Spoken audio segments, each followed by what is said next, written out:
Hello! Today I bring you a fascinating story, one of those that seems straight out of a novel. But it's absolutely true.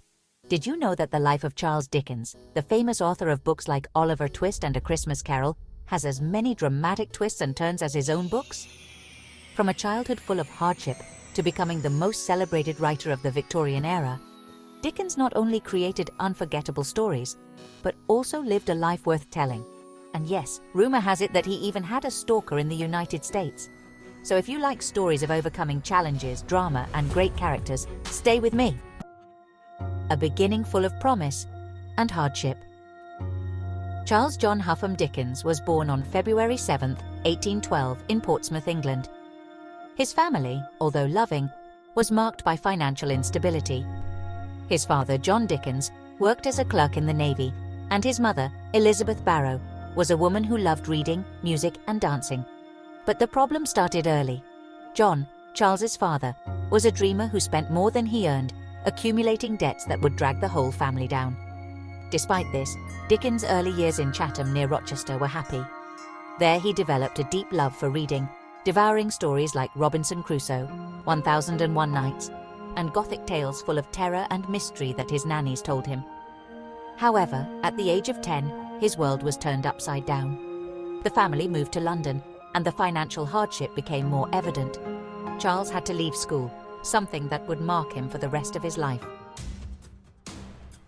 The hard knock of the blacking factory. At the age of 12, and in one of the hardest moments of his life, Charles was sent to work at Warren's blacking factory next to the River Thames. There, in unsanitary conditions and surrounded by rats, he labelled jars of boot polish for 10 hours a day, earning a mere 6 shillings a week, the equivalent of about €30 today. Shortly after, the final blow, his father was imprisoned in Marshalsea Prison for debt. The Dickens family, except for Charles and his sister Fanny, moved to live inside the prison. Charles was left alone, feeling completely abandoned, and the resentment he developed towards his parents, especially his mother, would mark many of his works. Those months in the factory were devastating. Later, Dickens would describe that experience as a wound that never healed. And yet those years also became an endless source of inspiration for his novels. The rebirth, studies, journalism, and a love for writing. Thanks to a small inheritance, his father got out of prison, and Charles was able to leave the factory. He went back to school, although for a short time, since his family was still struggling financially. At the age of 15, he started working as a clerk in a law firm, but he didn't like the profession. Soon, he discovered a new passion: journalism. He learned shorthand and began working as a parliamentary reporter, covering debates and elections. This job allowed him to perfect his ability to observe and portray people, something that would later be fundamental in his literary work. Meanwhile, Dickens began to write short, humorous stories and sketches about life in London, signed with the pseudonym Boz. These texts, full of irony and social criticism, were his first step towards success. The Big Leap, serial novels. In 1836, Dickens published his first novel, The Pickwick Papers. At first, sales were modest, but everything changed when he introduced the character of Sam Weller, a witty and charismatic bootblack who connected with the public. The success was overwhelming. The novel, published in installments, revolutionized reading at the time, making even the working classes, who couldn't afford books, follow the stories with enthusiasm. The meteoric rise and his great works. Dickens didn't stop. In the following years, he published some of his most iconic works: Oliver Twist, 1837, a critique of child labor and poverty; David Copperfield, 1849, his most autobiographical novel; A Christmas Carol, 1843, which became an instant classic and redefined Christmas traditions. These stories not only portray the injustices of his time, but also reflect his empathy for the underprivileged and his own personal experience.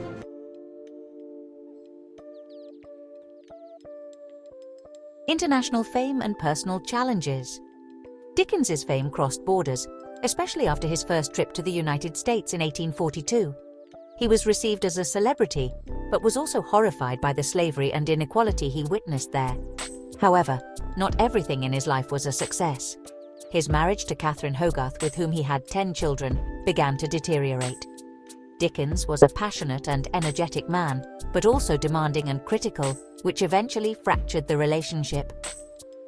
In 1858, after more than 20 years of marriage, Dickens and Catherine separated.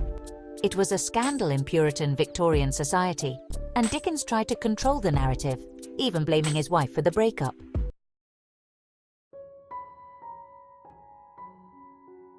Dickens's secret love. Shortly after separating, Dickens began a relationship with Ellen Ternan, a young actress 18 years his junior. Their relationship, kept secret, has been the subject of speculation for decades. Some biographers believe they even had a child together, although there is no conclusive evidence.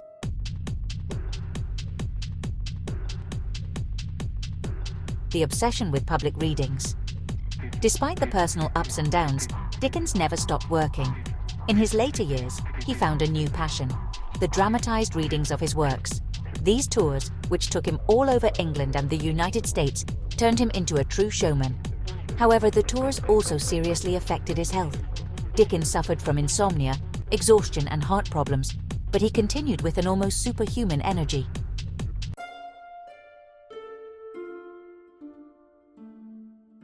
A tragic end and an eternal legacy. On June 9, 1870, Charles Dickens died at the age of 58 after suffering a stroke. His death shocked the literary world. Although he had requested a modest funeral, he was buried with honours in Westminster Abbey in Poets' Corner. Today, his legacy lives on. Dickens's works not only entertain us, but also invite us to reflect on humanity, justice, and hope.